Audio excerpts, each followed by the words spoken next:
Bonjour à tous, bienvenue sur la chaîne de la Gentiane Bleue, dédiée à la permaculture et à la nature.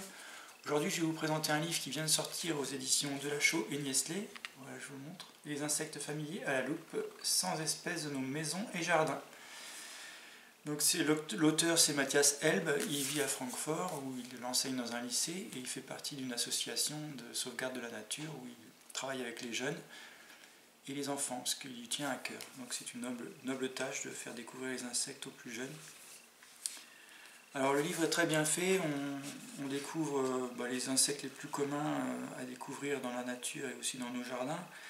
Voilà, par exemple, on peut apprendre à différencier la coccinelle asiatique de la coccinelle européenne, c'est-à-dire à 7 points. Et donc pour chaque insecte, vous avez une description de ses caractéristiques physiques, et aussi vous avez dans un petit cercle, voilà, là, vous avez l'insecte à l'échelle, ce qui permet de l'identifier plus certainement, vu que les insectes sont souvent très petits. Alors voilà, tout est bien classé, il y a les bourdons, les mouches, les papillons, les coléoptères, les sauterelles, même les libellules, les plus faciles à rencontrer, comme la chine bleue. Voilà. Si vous avez une mare, vous avez dû déjà en voir autour.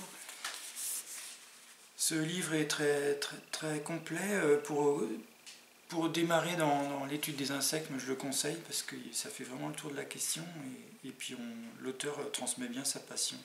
Et il y a des petites anecdotes, c'est marqué bon à savoir à chaque fois. Et par exemple pour l'éristale gluante, qui est un bioindicateur, les larves de ce cirque se développent dans des fosses à purin et dans les eaux de ruissellement, des tas de fumier. On les appelle vers queue de rat, car pour pouvoir respirer de l'air frais dans cet environnement putride, elles possèdent un tube respiratoire extensible comme un télescope pouvant mesurer jusqu'à 10 cm de long. Voilà, il y a quelques anecdotes qui sont sympas sur les insectes. Et les photos aussi sont de très bonne qualité. Il y a des gros plans. Voilà, comme pour le pélopé courbé, on voit aussi les petites loges en terre de l'insecte. Voilà. Très belle photo aussi. Voilà, à mettre dans toutes les poches, si vous voulez vous intéresser à l'entomologie, si vous voulez commencer, c'est un bon ouvrage pour débuter. Je le conseille vraiment. Voilà, je vous le remontre.